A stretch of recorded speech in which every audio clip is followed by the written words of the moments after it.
Hello भाई, सभी का स्वागत है आपके अपने next officer coaching YouTube channel पे भाई। जो आज की क्लास है भाई, पुलिस की धाराएं हैं। जो पुलिस की धाराएं जो पूछी जाती है एग्जाम में, उसके बारे में आज हम डिस्कस करने वाले हैं। भाई ये क्लास है ना, सिर्फ ये नहीं है कि जो एग्ज़ाम देने वाले बच्चे हैं, जो कॉम्पिटिटिव एग्ज़ाम की तैयारी कर रहे हैं या किसी चीज़ की तैयारी कर रहे हैं, भाई उनके लिए इम्पोर्टेंट नहीं है। ये समाज में रहने वाले हर आदमी के लिए, हर आदमी के लिए सारी जो धाराएं होती हैं, किस तरीके के केस होते हैं, तो सभी के लिए इम्पोर्टेंट है भाई। तो ये क्लास है ना, शेयर करना भाई। देखते हैं, शेयर करना और लाइक करना भाई, और नीचे कमेंट करके जरूर बताना भाई। तो जैसे पुलिस की धाराएं होती हैं भाई, तो पुलिस की धाराओं में सबसे पहले ये डिफरेंस देख लेते हैं। क्रिमिनल केस होते हैं कुछ तो, और कुछ सिविल केस होते हैं भाई। तो क्रिमिनल केस में क्या होता है भाई? क्रिमिनल केस जिसमें सजा का प्रावधान हो भाई, सजा का प्रावधान हो तो वो कैसा होगा? क्रिमिनल केस होगा भाई। इसमें मुआवजा भी मिल सकता, मुआवजा नहीं, ये से कह सकते हैं कि भाई कुछ पैसे भरने भी पड़ सकते हैं साथ साथ में। लेकिन यहाँ सिविल केस में क्या होता है, जहाँ मुआवजा मिलता हो, तलाक, जमीन बंटवारा, जैसे कि भाई दो भाइयों में जमीन को लेकर, बंटवारे के लेकर लड़ाई हो रही थी ए पर्सन और बी पर्सन के बीच में। तो उनके जो जो केस जाएगा, जो केस जाएगा तो वो कहाँ जाएगा भाई? सिविल कोर्ट में जाएगा। कहाँ जाएगा भाई? सिविल कोर्ट में जाएगा। सिविल कोर्ट में वो केस जाएगा ताकि उनका निपटारा हो सके। हाँ भाई, तुम दोनों भाई हो, दोनों को इतनी इतनी जमीन मिलेगी। भाई क्रिमिनल केस में क्या है? जहाँ पे मर्डर किया हो, रेप की सजा हो, रेप किया हो भाई, या फिर बड़ी डकैती कर रखी हो, चोरी कर रखी हो, सरकारी कर्मचारी पर हाथ उठा रखा हो, या कुछ भी ऐसा अपराध जिसके अंदर आपको क्रिमिनल घोषित कर दिया जाए। भाई क्रिमिनल घोषित कर दिया जाए, दिख रहा है जेल के पीछे जा के, मतलब जेल हो जाए आपको, क्या हो जाए? जेल हो जाए। तो वो कौन से होंगे भाई? क्रिमिनल केस होंगे। और जो सिविल केस होंगे उनमें क्या होता है भाई? मुआवजा मिलना, तलाक होना, जमीन बंटवारा आदि जैसे जो काम होते हैं वो किस में जाते हैं? सिविल में। भाई समझ गए होगे भाई क्रिमिनल केस क्या होते हैं और सिविल केस क्या होते हैं। उसके बाद देखो भाई, कॉग्निजेबल ऑफेंस और नॉन कॉग्निजेबल ऑफेंस, ये क्या होते हैं? कॉग्निजेबल में क्या होता है भाई?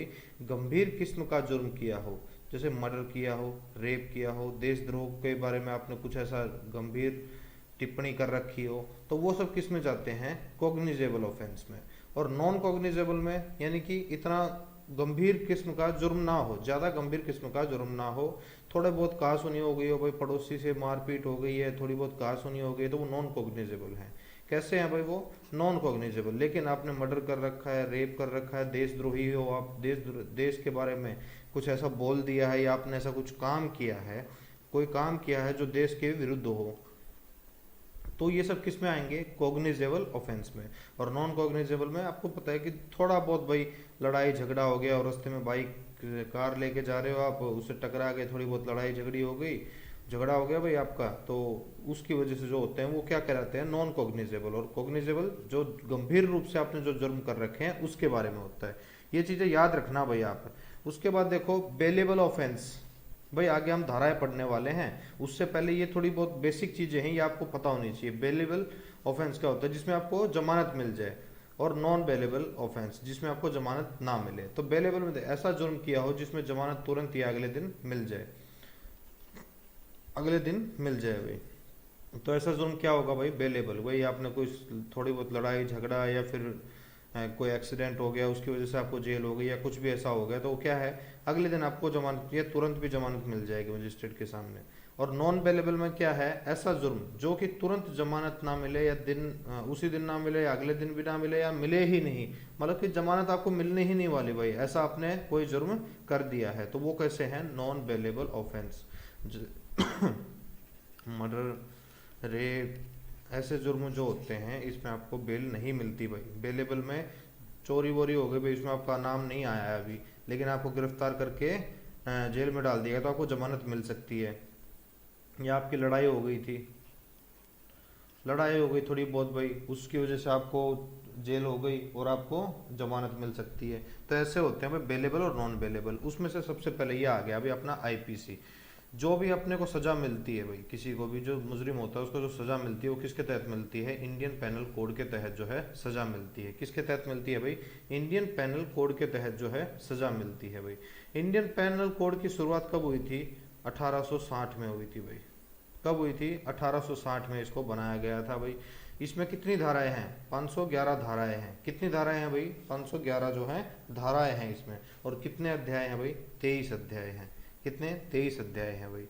जुर्म की परिभाषा दी गई है इसमें, साथ ही जुर्म किए हैं जाने की सजा भी बताई गई है। मतलब बात क्या है भाई कि जो जुर्म आपने जुर्म किया है उसको परिभाषित किया गया है इसमें। क्या किया गया है? परिभाषित किया गया है। साथ साथ में जो आपने जुर्म किया है उसकी जो सजा मिलने वाली है वो भी आपकी बताई गई है भाई। उसके बाद देखो भाई CrPC, criminal procedure code. CrPC की शुरुआत कब हुई भाई? 1973 में इसकी जो है शुरुआत हुई भाई। भाई उसके बाद देखो जैसे उसमें 511 धाराएं थी, तो इसमें कितनी है? इसमें कितनी है? 484 धाराएं हैं भाई। इसमें क्या होगा? जो क्रिमिनल केस जो हमने देखे हैं कि भाई क्रिमिनल केस जो हो रखा है तो उसका प्रोसीजर क्या होगा? क्या होगा? उसका प्रोसीजर किस तरीके से होगा वो सब इसमें जो है बताया गया है भाई। उसके बाद देखो भाई आदमी की गिरफ्तारी, जो गिरफ्तारी होगी भाई, किसी को गिरफ्तार करना है किसी भी बंदे को भाई, उसको किस तरीके से गिरफ्तार किया जाएगा? लीगल नोटिस चाहिए या फिर भाई वारंट चाहिए गिरफ्तार करने के लिए? भाई जो बड़े लोग हैं, जो समाज सेवी है, समाज के जो बढ़िया पोस्ट पे बैठे हुए हैं, एमएलए हो गया, एमपी हो गए, इनको गिरफ्तार करने के लिए अलग तरीका है, एक नॉर्मल बंदे को करने के लिए अलग तरीका है। भाई किस तरीके से जमानत मिलेगी उसको? अगर उसको गिरफ्तार कर लिया गया तो उसे जमानत किस तरीके से मिलेगी? कोर्ट में सबूत कब और कैसे दिखाने हैं? ये सब किस में बताया गया है? सीआरपीसी में। आपसे क्वेश्चन पूछ लिया जा सकता है कि भाई क्रिमिनल केस की जो प्रक्रिया होने वाली है वो किस में बताया गया है? आईपीसी में बताया गया है, सीआरपीसी में बताया गया है। तो ये किस में बताया गया? आपका सीआरपीसी में बताया गया है। कब शुरू हुआ भाई? 1973 में। उसी के बाद देखो भाई सिविल प्रोसीजर कोड, सीपीसी, ये कब बना भाई? 1908 में बना था। इसमें कितनी धाराएं हैं? 209 धाराएं हैं भाई। सिविल मैंने आपको बताया था कि जो जितने भी सिविल केस होते हैं, तलाक, मुआवजा या फिर भाई जो भी आपका जमीन का बंटवारा है वैसे केस हो गए, तो ये सब किस में होते हैं? सिविल केस में होते हैं। इसमें निपटारा किस तरीके से किया जाएगा? सिविल प्रोसीजर कोड में बताया गया है। क्या बताया गया है भाई? जो जमीन का बंटवारा है, जमीन बंटवारा हो गया भाई, आपका तलाक हो गया, तलाक हो गया भाई, ये तय है भाई, तलाक हो गया भाई। ऐसे जो केस होंगे उसको किस तरीके से निपटारा करना है और ये सब किस तरीके से होगा, ये किस में बताया गया है? सिविल प्रोसीजर कोड में, सीपीसी में बताया गया है। ये लास्ट है भाई अपना Indian evidence act. Indian evidence आपको पता चल रहा है, एविडेंस से आ रहा है यानी कि सबूत, सबूतों के बारे में इसमें बताया गया है। तो सबूतों के बारे में कब बताना शुरू किया हमने? 1872 में बनाई है भाई। आईईए ये कब बना भाई? 1872 में बना भाई। कब बना भाई? 1872 में। इसे इसमें 167 जो हैं धाराएं हैं, सारे सबूतों के बारे में बताया गया भाई। किस तरीके का सबूत होना चाहिए, क्या क्या चीज़ होनी चाहिए जो कोर्ट में मान्य होगी, जो सबूत आप पेश कर रहे हो तो वो किस तरीके का होना चाहिए भाई। वीडियो हो तो वीडियो कैसी होनी चाहिए, अगर ऑडियो है तो वो किस तरीके की होनी चाहिए भाई। ये सारी जो चीज़ें हैं भाई, किसी भी तरीके का जो मेडिकल एविडेंस है भाई, आप किसी केस में फंस जाते हो या फिर जैसे कि भाई किसी का रेप हुआ है, अगर रेप हुआ है, मर्डर हुआ है, तो उसके लिए जो सबूत होना चाहिए भाई, आपने मर्डर किया तो उस समय आप कहाँ थे, आप कहाँ थे। मैं बोलूँ भाई ये तो जो बंदा है, वकील बोले कि ये तो भाई हमारा जो बंदा है वो दिल्ली था और दिल्ली की सीसीटीवी फुटेज में आपका चेहरा आ रखा हो कि हाँ भाई मैं तो दिल्ली था, तो वो भी एक मान्य होगा भाई। लेकिन उस समय सारणी के हिसाब से पुलिस वेरीफाई करेगी तब जाके वो कोर्ट में पेश होगा। तो ये सारे जो एविडेंस होते हैं भाई, आपको पता है कि एविडेंस कितने तरीके के हो सकते हैं, तो ये सब कहाँ किस में आते हैं भाई? आईईए में। अब आपने देखा भाई क्या क्या चीज़ देख ली, आईपीसी देख ली। आईपीसी कब बनी भाई? 1860 में बनी थी। कितनी धाराएं थी भाई? 511 धाराएं थी। कितने अध्याय थे? 23 अध्याय थे भाई आईपीसी में। सीआरपीसी देखा आपने, सीआरपीसी कब बना भाई? 1973 में बना भाई। इसमें कितनी धाराएं थी? 484 धाराएं थी। उसके बाद आपने देखा भाई कौन सा था? सीपीसी, सिविल प्रोसीजर कोड, कब बना भाई? 1908 में बना था भाई। कितनी धाराएं थी? 209 धाराएं थी भाई इसमें। सिविल कोर्ट जितने भी होते हैं उनके बारे में जो प्रोसीजर होगी वो कैसे होगी भाई। आईईए आपने देख लिया एविडेंस भाई 1872 में बना, 167 धाराएं हैं, ये सारी चीजें हमने देख ली। अब जो हम डिस्कस करने वाले हैं बहुत इंपॉर्टेंट है भाई, हर किसी के लिए इंपॉर्टेंट है। जो धाराएं होती है हमारी, धारा कौन सी, कौन सा जुर्म करोगे तो कौन सी धारा लग जाएगी भाई आपके ऊपर। भाई कुछ धारा तो ऐसी हैं कि जो नॉर्मल हम बातें करते हैं, अगर कोई सामने वाला बंदा अगर वो जुर्म कर दे यानी कि कोई अपराध कर दे तो उसके साथ साथ हम भी फंस सकते हैं। तो वो कौन सी है देखते हैं भाई। जैसे कि धारा 34 कॉमन इंटेंशन, सभी की एक जैसी सोच होना। सभी की एक जैसी सोच होना है कि भाई जैसे कि कोई बोल रहा है कि मर्डर करने के बारे में कुछ कोई बातें चल रही थी भाई, सभी की एक जैसी सोच हो रही है, मर्डर भले ही एक ने किया हो भाई, पर सोच के कारण सजा का प्रावधान जो है ना सभी को है भाई। जो सजा का प्रावधान रहेगा ना भाई, जैसे कि कॉमन इंटेंशन के बारे में कोई एग्जांपल बताता हूँ आपको। देखो जैसे कि भाई कोई मर्डर करने जा रहा है, उसने बोला कि भाई हाँ, बैठ के हमने बातें की कि हाँ भाई मैं तो ऐसा करना चाहता हूँ और ऐसे ऐसे करूँगा तभी जाके मेरा मन शांत होगा। ठीक है भाई, ठीक है, कर दे तू, हम तेरे साथ हैं। क्या है, हम तेरे साथ हैं। अगर ऐसा करके उसने बोल दिया, या फिर जब पुलिस पकड़ लेगी उसको तो उसने बोला कि भाई क्या क्या कैसे कैसे तूने इसकी प्लानिंग की थी, क्या किया था तूने, तो बोला कि भाई मेरे दोस्तों ने मुझे क्या बोला था, तू कर दे, हम तेरे साथ हैं। तो आप लोग भी धारा 34 के तहत भाई सजा के भागी होंगे। क्या हो गए, सजा के भागी होंगे भाई, कॉमन इंटेंशन था आपका। धारा 64 में देखो, ये इंपॉर्टेंट है भाई, अभी इस समय पे ये पूछी जा सकती है, जुर्माना न देने पर कारावास।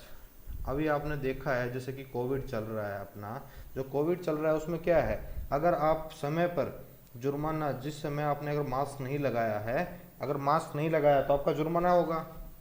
अगर आप जुर्माना नहीं दे सकते हो तो आपको क्या कर दिया गया है, अब कारावास में भेज दिया जाएगा। 10 घंटे या शायद 12 घंटे है, 10 या 12 घंटे आपको अंतरिम जेल हो जाएगी भाई, जिसमें कि आपको जमानत नहीं मिलेगी जब तक आप 10-12 घंटे जेल में नहीं बिता लोगे। तो ये इसलिए इंपॉर्टेंट है। कौन सी है भाई, धारा 64। उसके बाद धारा 96 देखो, बचाव के लिए किया गया अपराध। भाई इसे क्या बोलते हैं, आरपीडी भी बोलते हैं। आरपीडी कैसे बोलते हैं, राइट टू प्रिवेंट डिफेंस। भाई कोई आप पर हमला करने आया, कोई भी आप पे हमला करने आया और आपने बचाव के लिए उस पर हमला कर दिया, आपको कोई मार रहा है और आपने बचाव के लिए उस पर हमला कर दिया, तो हमला करने से क्या हुआ, वो भी क्षतिग्रस्त हुआ भाई, उसको भी चोट लगी, या फिर उसकी वजह से, चोट लगने की वजह से वो मर गया, या कुछ भी कंडीशन हो गई, तो आपने क्या किया है, अपने बचाव के लिए उस पर हमला किया था ना। क्या किया था भाई, अपने बचाव के लिए उस पर हमला किया। तो अपने बचाव के लिए हमला किया तो जो आपको प्रूफ करना पड़ेगा भाई कि जज साहब जो मैंने जो हमला किया ना वो मैंने अपने बचाव के लिए किया। ये तो हथियार लेके आया था भाई, इसका हथियार गिर गया और मैंने पास में पड़े हुए पत्थर से इसके सिर पे दे मारा। क्या मारा, सिर पे जो पत्थर था, पत्थर इसके सिर पे दे मारा तो इसका सिर फूट गया और इसकी जान चली गई। लेकिन आपको प्रूफ करना पड़ेगा कि हाँ भैया ऐसा सब कुछ हुआ था। आई विटनेस होना चाहिए या किसी भी तरीके की वीडियोग्राफी या कुछ भी होना चाहिए, उस तरीके से आप इसमें बच सकते हो। उसके बाद भाई देखो धारा 107 भाई, उकसाना, गलत काम के लिए उकसाना। मर्डर या मारने के लिए जा रहा हो, तब आप कह दे हाँ भाई जा तू, मैं तेरे साथ हूँ, तू कर देगा ना तो भाई हम तुझे असली मान जाएंगे। अपने हरियाणा में बोलते हैं ना कि मैं तुझे असली मान जाऊंगा, तूने ये काम कर दिया। तो उकसा रहा है उसे भाई। फिर कुछ तरीके ऐसे होते हैं कि भाई तू कुछ नहीं कर सकता, तेरे से कुछ नहीं होने वाला, लेकिन क्या है वो उसे उकसा रहा है। जब पुलिस पकड़ ले उसे तो वो बोले कि हाँ जी मुझे तो इन लोगों ने कहा था, इन लोगों ने मुझे बहुत प्रेशर डाला कि भाई तू कुछ नहीं कर सकता, तो क्या होगा भाई, उसे उकसाया गया था। तो उसके साथ साथ आप भी धारा 107 के साथ में आप भी सजा के प्रावधान में जुड़ जाएंगे भाई। तो ऐसा काम मत किया करो भाई, जिससे आपको भी ये मुसीबतें उठानी पड़े। उसके बाद देखो भाई धारा 120 ए क्रिमिनल कॉन्स्पिरेंसी। धारा 120 ए में क्या है भाई, क्रिमिनल कॉन्स्पिरेंसी, षड्यंत्र अपराध के लिए।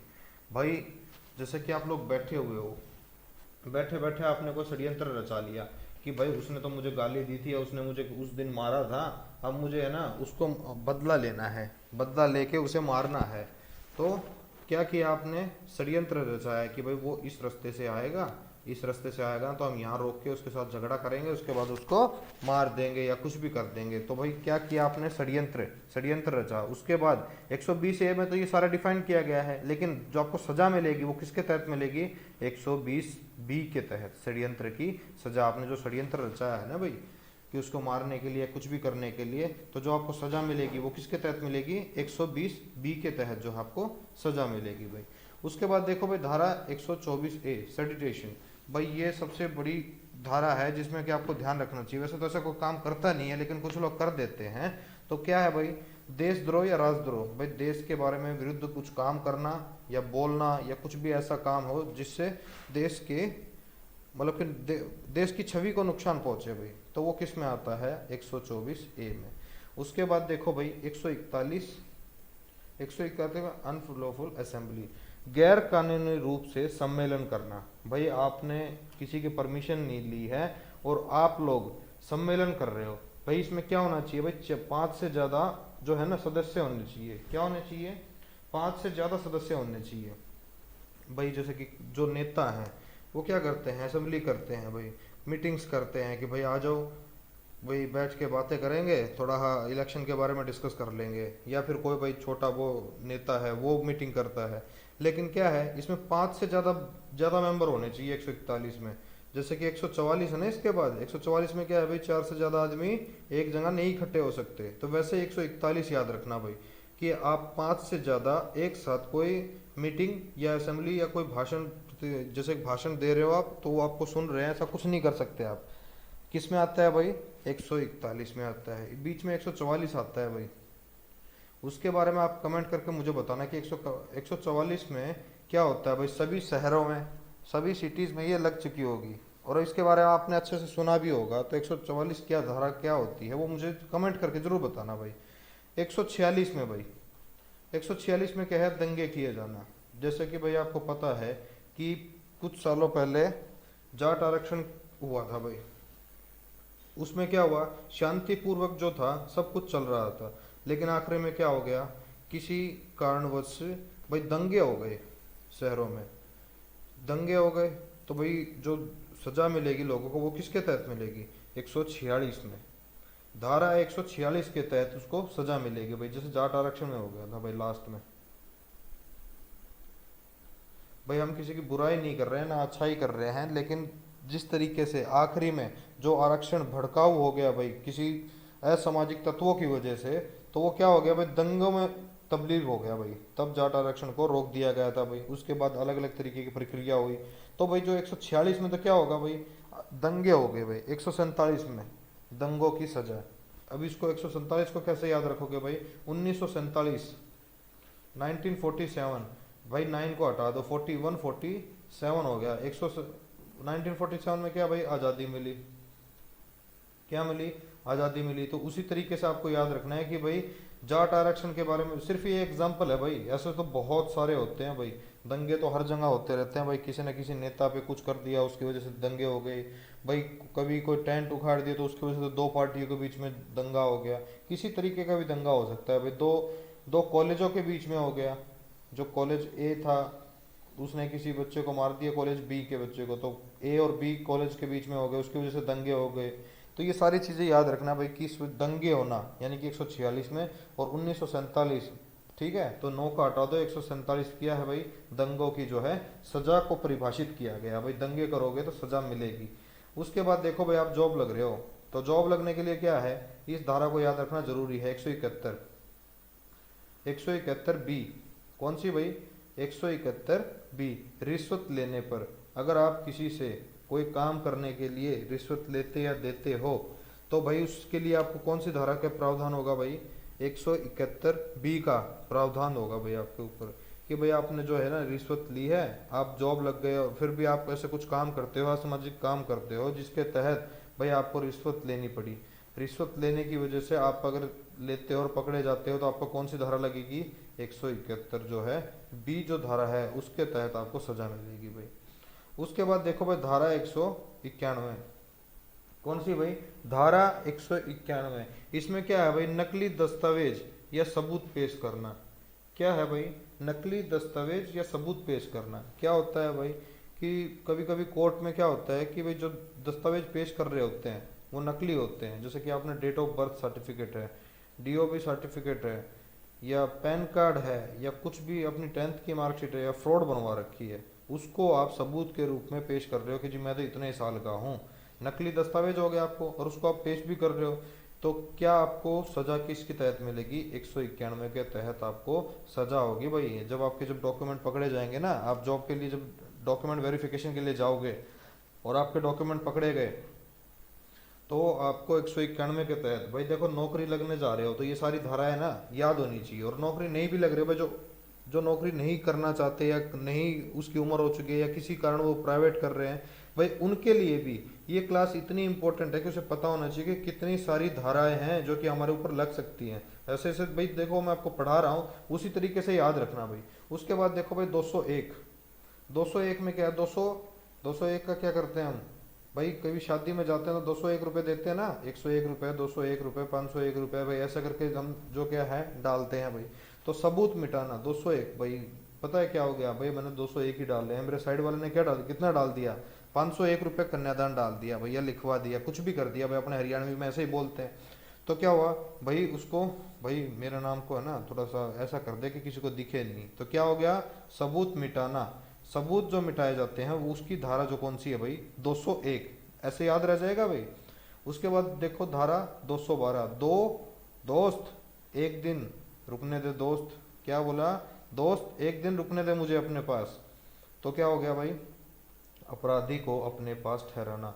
आपका कोई दोस्त है भाई, वो कोई जुर्म करके आया है, अपराध करके आया है, उसे पुलिस पकड़ने वाली है। क्या करने वाली है? पुलिस उसे पकड़ने वाली है। लेकिन आपने क्या किया भाई? उसे बोला कि चल भाई कोई बात नहीं, तू थोड़े दिन मेरे पास ठहर जा। क्या हो जा? थोड़े दिन मेरे पास ठहर जा। या फिर आपको उसने बताया ही नहीं कि भाई मैं ऐसा कोई अपराध करके आया हूँ जिसकी वजह से मुझे पुलिस पकड़ रही है और मैं घर से बाहर नहीं निकलूंगा, तो मैं तेरे घर पे, ये सब बातें आपको बताई ही नहीं उसने, और वो आपके पास पकड़ा जाता है पुलिस के द्वारा, तो उसके साथ साथ भाई आपको भी सजा होगी, धारा 212 लगेगी आप पे। कहते हैं ना लाल कागज हो जाएंगे भाई, तो लाल कागज ऐसे भी हो सकते हैं। तो ऐसा काम मत करना कि भाई जो दोस्त आपकी गलती करके आया और आप उसे बोलो कि कोई बात नहीं दोस्त, तू तो मेरा दोस्त है, तू तो मेरा जिगरी है भाई, तुझे तो मैं अपने पास ठहरा लूंगा। पकड़े गए तो आप पे 212 धारा लग जाएगी। उसके बाद देखो भाई धारा 300, कौन सी भाई? धारा 300 देखो, मर्डर की परिभाषा को परिभाषित किया गया है भाई।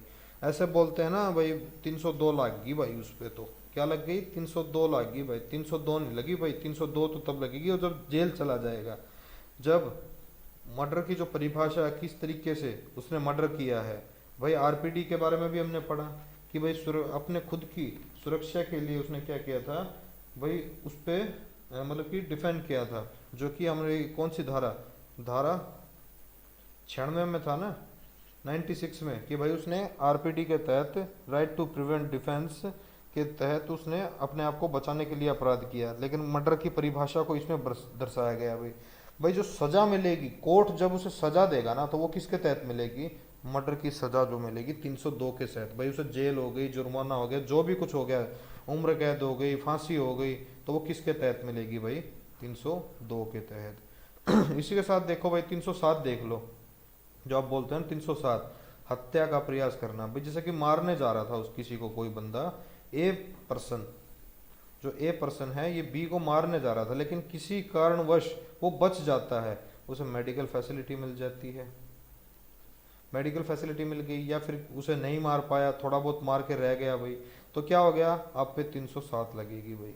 कि मतलब हत्या का प्रयास किया था लेकिन वो बच गया, बी जो पर्सन था वो बच गया, अब वो खतरे से बाहर है, मतलब कि उसकी हत्या जो करना चाह रहा था लेकिन वो बच गया, तो आप पे कौन सी लगेगी? 307 लगेगी, ये ध्यान रखना।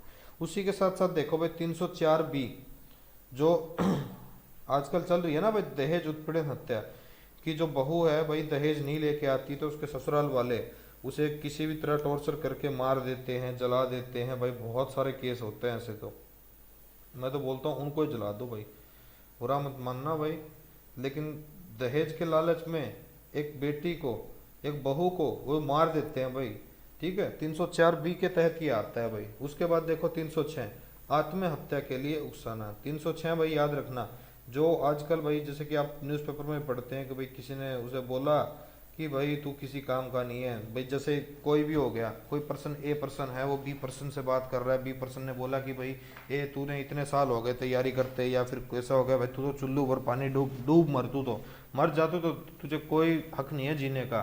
तो उसने क्या किया भाई, उसे आत्महत्या के लिए उकसाया है। क्या किया है, आत्महत्या के लिए उकसाया है कि मर जा भाई, तेरा कोई काम नहीं है। तो कौन सी लगेगी धारा भाई, 306 लगेगी। अब ये देखो भाई 300 से लेके 307, 8, यहाँ तक भाई सभी, ये 9 तक, 309 तक सभी मतलब कि ऐसे हैं जिसमें जान का खतरा हो, या हत्या का शब्द यूज हुआ हो। तो ध्यान रखना भाई इस चीज को। 309 में क्या है भाई, आत्महत्या करने का प्रयास करना। जैसे कि आप खुद को मारना चाहते हो भाई, खुद को मारना चाहता है कोई पर्सन, भाई आप नहीं, आप ऐसा काम मत करना। कोई भी पर्सन मारना चाहता है खुद को, लेकिन वो बच जाए भाई, किसी भी कारण से वो बच जाए, क्या हो जाए, वो बच जाए भाई। और बचने के बाद जब उसे पुलिस पकड़ लेगी ना, तो उस पे धारा कौन सी लगेगी, 309 जो है धारा लगेगी उस पे। कौन सी धारा लगेगी भाई, 309 धारा लगेगी। उसके साथ उसको सजा मिल सकती है 2 से 4 साल, 7 साल भाई। जो जिस तरीके का अपराध किया है उसने, पब्लिक न्यूसेंस किया भाई, उसने बहुत ज़्यादा भीड़ इकट्ठी हो गई जिसकी वजह से ट्रैफिक जाम हो गया, और भाई बहुत सारी अर्थव्यवस्था को भी वो हुआ भाई, तो उसके साथ उसको उसी तरीके से सजा मिलेगी भाई। ये नहीं है कि भाई उसको 2 साल की, 4 साल की, साथ कितनी भी मिल सकती है, 6 महीने की भी मिल सकती है भाई। तो ऐसा कुछ भी प्रावधान नहीं है, ये तो भाई उसके ऊपर डिपेंड करता है कि उसने किस तरीके का प्रयास किया है। उसके बाद देखो धारा 310, ठगी करना। भाई ठगी, आपने देखा होगा गाँव में आते हैं बाबा, वो किसी तरीके से किसी को बहला फुसला के उनके जेवर या कुछ भी भाई किसी तरीके का जो कीमती सामान है उसको ठग कर ले जाते हैं। तो जो बाबा होते हैं उन जो अगर वो पकड़े जाते हैं तो उस पर कौन सी धारा लगेगी, 310 लगेगी। आगे बात समझ में, 310 कौन सी है, जो बोलते हैं भाई गांव में कुछ प्रोडक्ट बेचने आते हैं। मैंने बहुत बार देखा है भाई कि भाई आप ये सामान ले लो, इतने की छूट चल रही है, कंपनी की तरफ से हमें भेजा गया है। लेकिन जब थोड़ी देर तो वो काम करते हैं, वो जो चीज़ें हम ले लेते हैं, लेकिन बाद में वो सब खराब निकलती हैं, खराब निकलती हैं। गारंटी दे के जाते हैं 1 साल की, 2 साल की, लेकिन वो खराब निकलते हैं। बाबा आते हैं, भाई मैं तुम्हारे घर में ये दिक्कत चल रही है भाई, तुम्हारी ये चल रही है इसलिए नौकरी नहीं लग रही, तुम मुझे ये दे दो, तुम्हारी नौकरी लग जाएगी भाई अगले महीने तक। तो ये सब उस तरीके की जो ठगी होती है, ये किस में आती है, धारा 310 में आती है। उसके बाद देखो 313, 313 में क्या है भाई, 313 में महिला की सहमति के बिना गर्भपात करवाना। क्या हो गया भाई, महिला की सहमति के बिना गर्भपात करवा देना उसका। जैसे कि भाई हम बोलते हैं ना कि भाई जो भ्रूण हत्या, जो भ्रूण हत्या होती है वो भाई, वैसे तो हर हॉस्पिटल मेडिकल में जब आप जाते हो तो उसमें लिखा हुआ होता है कि भाई यहाँ पे लिंग जांच जो है अपराध है। क्या है, अपराध है। लेकिन कुछ लोग फिर भी किसी तरीके से जुगाड़ करवा के ये सब कर लेते हैं और उसके बाद उसका गर्भपात करवा देते हैं। उसकी वजह से भाई एक जीवन, एक ज्योति जो है हमारी बुझ जाती है। तो जो ये भी एक जुर्म है भाई, जो किसके तहत आता है, धारा 313 के तहत आता है भाई। किसी को मतलब कि गर्भपात किसी महिला के इच्छा के विरुद्ध, भाई महिला को कोई कॉम्प्लिकेशन हो गई है, वैसे तो अभी कोर्ट ने पास कर दिया है भाई कि भाई 24 महीने तक, 24 सप्ताह का, सॉरी 24 सप्ताह तक के लिए भाई जो है अबॉर्शन हो सकता है, गर्भपात हो सकता है। लेकिन उसके लिए परमिशन होनी चाहिए भाई सभी की। क्या होनी चाहिए, परमिशन होनी चाहिए, माता पिता, सास ससुर, उनके मम्मी पापा की परमिशन होनी चाहिए कि हाँ भाई हम गर्भपात करवाना चाहते हैं। उसके बाद देखो भाई धारा 319, थोड़ी बहुत आपकी जो मैं बताया था ना कि भाई थोड़ी बहुत चोट लग जाए, आसपास में झगड़ा हो गया भाई, थोड़ी बहुत चोट लग गई, तो उसमें जो सामने वाले को जो धारा लगेगी आपके जिसने आपको मारा है, या आपने जिसको मारा है, तो आप पे लगेगी 319। कौन सी लगेगी भाई, 319। उसके बाद देखो 320, ज़्यादा या गंभीर चोट मारना। भाई आपने किसी को ज़्यादा चोट मार दी, एमएलआर कट गई आपकी, एमएलआर बोलते हैं ना, आपकी एमएलआर कट गई, हॉस्पिटल में उसने केस करवा दिया और आपके ऊपर एफआईआर हो गई भाई, आपका नाम एफआईआर में आ गया, और आपके जो, तो आपकी धारा कौन सी लगेगी, धारा 320 लगेगी भाई। इसी के साथ देखो भाई धारा 326, देखो तेजदार हथियार द्वारा चोट। भाई इसमें तो क्या था भाई, ज़्यादा चोट लग गई, लेकिन इसमें क्या किया आपने, चाकू, तलवार या फिर बंदूक, ये पिस्टल, इन तरीके से आपने तेजदार हथियार के साथ उसको चोट पहुंचाई है। क्या किया है, चोट पहुंचाई है आपने उसको। तो चोट पहुंचाने से उसकी भाई जो दिक्कत हुई है उसको, या फिर उसका पैर टूट गया, हाथ काटना पड़ गया, कुछ भी हो गया भाई, लेकिन आपने तेजधार हथियार से उसके ऊपर वार किया, तो किस में आएगा भाई? आप 336 धारा के तहत आप सजा के प्रावधान में आ जाएंगे भाई।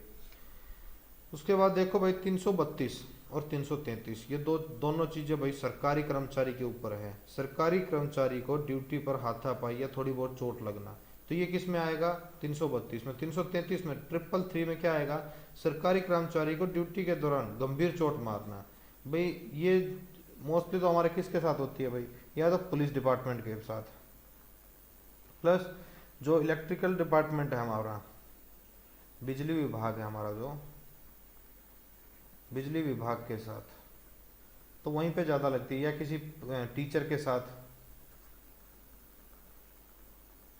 शिक्षक के साथ भाई, ऐसा हो सकता है। क्या होता है भाई, जैसे कि जो ड्यूटी पे भाई पुलिस वाला है भाई कोई भी, या बिजली विभाग का है भाई, अभी आपको पता है हरियाणा में मीटर जो है बाहर लगाने की प्रक्रिया चल रही थी। क्या चल रही थी? मीटर जो है बाहर लगाने की प्रक्रिया चल रही थी। गांव वालों ने थोड़ी बहुत हाथापाई की और उसे थोड़ी बहुत चोट भी लग गई भाई, और उसे मीटर लगाने से मना कर दिया कि भाई नहीं, यहाँ गांव में मीटर जो है बाहर नहीं लगेंगे, मेरे घर का मीटर जो है बाहर नहीं लगेगा भाई। तो क्या हुआ भाई, उसने थोड़ी बहुत हाथापाई की, चोट लग गई सरकारी कर्मचारी को, तो वो किसके साथ आएगा भाई? 332 धारा के तहत उसको सजा मिलेगी। हाँ भाई, 333 के तहत क्या है भाई? सरकार जो सरकारी कर्मचारी है उसको गंभीर रूप से चोट मार देना। जब आपको पुलिस रोकती है भाई, आपने हेलमेट नहीं लगाया हो, बाइक पे हो आप, या मास्क नहीं लगाया हो, और आप उसे वो आपको पकड़ने आ रहा हो, कभी कभी क्या होता है कुछ लोग तो, अभी मैंने एक वीडियो देखी थी जिसमें एक बंदा दिल्ली में, वो पुलिस वाले को बोनेट पे, कार के जो बोनेट होता है आगे वाला, उस पे लटका के कुछ देर के लिए घुमा रहा था। अगर उसे चोट लग जाती गंभीर रूप से, वो ड्यूटी पे तो था ही भाई, सरकारी कर्मचारी तो है ही, अगर उसे चोट लग जाती, तो जो चोट तो नहीं लगी लेकिन उसको भाई सजा का प्रावधान किसके तहत मिलेगा? 333 और 332 के तहत जो है उसको सजा मिलेगी। आ गया भाई बात समझ में? तो ऐसा कोई काम मत करना भाई, आप भी सरकारी कर्मचारी हो जाओगे लगने के बाद, तो आप पर भी कोई हाथ उठाता है या कुछ ऐसा काम करता है, तो उसके साथ आप कौन से 332 और 333 के तहत उस पर केस कर सकते हो भाई। 354 354 महिला के साथ छेड़खानी करना। भाई आजकल 354 तो बहुत कम लग रही है, 354 ए बहुत ज़्यादा लगती है। अभी तो ये तो सिर्फ इतनी सी है कि भाई महिला के साथ आपने छेड़खानी की है, तो ये आपको 354 तो लगेगी ही। 354 ए में देखो भाई, महिला को छेड़ना, उसे गंदी निगाहों से देखना या आपत्तिजनक निगाहों से उसे देखना। आजकल तो क्या है भाई, अगर उसे घूरते भी हो आप गंदी निगाहों से, अगर किसी महिला को आप घूर रहे हो, तो वो भी आपके ऊपर केस कर सकती है। किसी महिला को इच्छा के विरुद्ध अश्लील फिल्म दिखाना भाई, किसी महिला को इच्छा के विरुद्ध, उसकी इच्छा नहीं है लेकिन फिर भी आप उसे अश्लील फिल्म दिखा रहे हैं, तो वो केस कर देगी। तो आप पे कौन सी धारा लगेगी? 354 ए लगेगी धारा, और 354 ये दोनों साथ में लगेंगे आपके। तो भाई ध्यान रखना, ऐसी कोई हरकत मत करना कि असामाजिक तत्वों के गिनती में आप लोग आ जाओ, ठीक है?